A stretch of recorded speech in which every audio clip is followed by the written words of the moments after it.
We are starting a new topic, streams. We know that lambdas are powerful, but in order to use their full potential, we need to understand streams.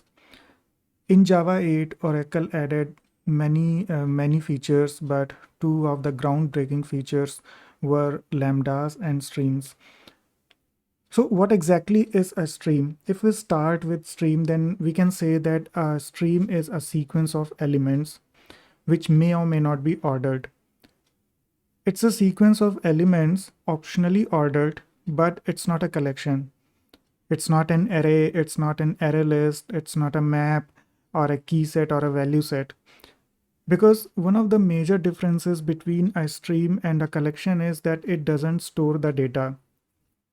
And because it doesn't store the data, so it's not a collection, it is simply a sequence. So if you want to picture it, you can picture it as a water pipeline. A water pipeline does not store the water, but it helps in moving water from one location to another location. The only difference is in case of a water pipeline, the pipeline is always there. But in case of a stream, the pipeline is only there when we create a new stream from a source. Now, this source can be a collection, it can be an array list, an array, a key set in case of a hash map, or a file, or a channel, or anything that supports the creation of a stream. So it's not always there, but it is only there when we create a new stream. The another benefit of the stream is that it supports lazy evaluation. So whatever we are writing, the code related to the stream, it is evaluated lazily. It means that in case of collection, for example, if we are iterating a collection, then that activity is executed by the JVM when it reaches to that line. But in case of the stream, the operation that we are writing, they don't get executed unless we call a terminal operation on that stream. We will cover all these details in subsequent lessons, but this is just to cover the theory aspect of the stream. Now, streams support declarative syntax, which is close to the problem statement. What that means is that with lambdas and with streams and their supported methods in the API, the intent of the problem is clear. Whatever statements we are writing, it is clear what we are trying to do.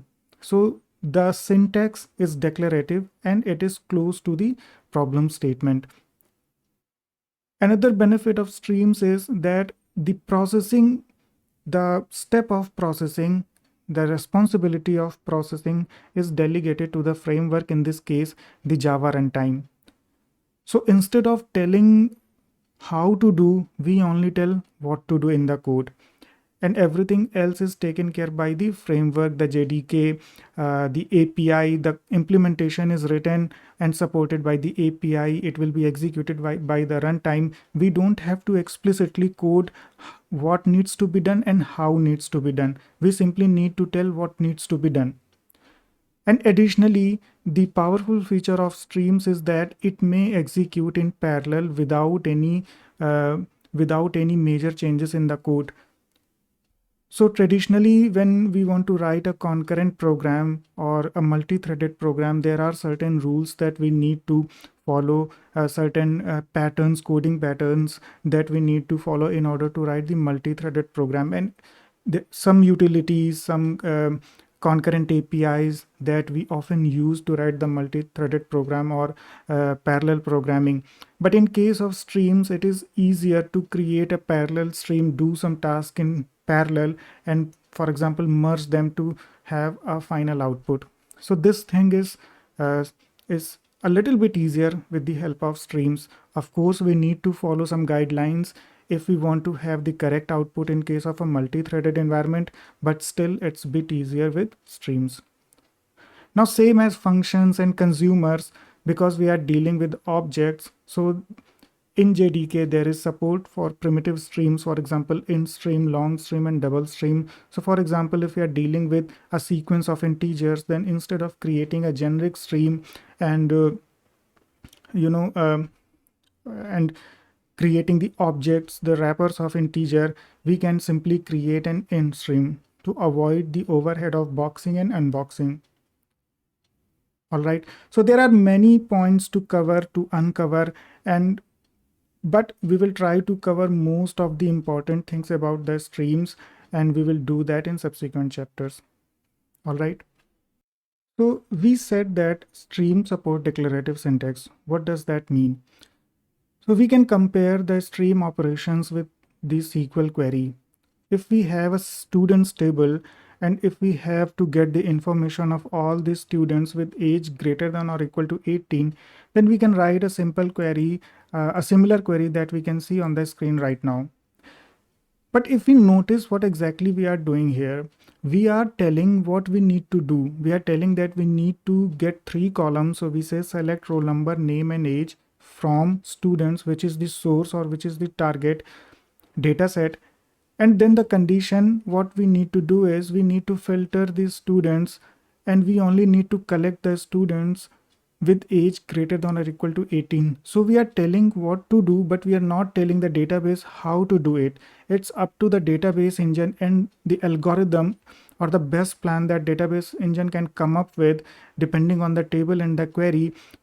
The responsibility of execution is delegated to the database engine, database server, and it will execute the query, it will monitor the query, it will return the result, it will apply the best plan according to the query, and then finally it will return the result to us.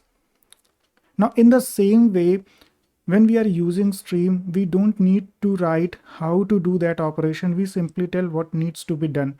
So if we see an example on the stream, we can write something like this. We will say widgets dot stream dot filter dot map to int and dot sum. That's it. And if we try to understand this particular problem, we can, even if we are not aware of the stream API, we can have a basic idea that this must be the source. It may be a collection. Then we are creating some kind of stream, a sequence of values coming from the widgets. Then we are applying some kind of filter operation, an if condition, a boolean, and depending on the filter operation, then we are mapping the value of the widget to get the weight. So the input for the map to int is the widget object, whatever it is, and we are mapping that object to a single integer value, and then we are calculating the sum. So in short, maybe what we are trying to do is we are filtering all the widgets with the color red, and then we are calculating the sum of their weight.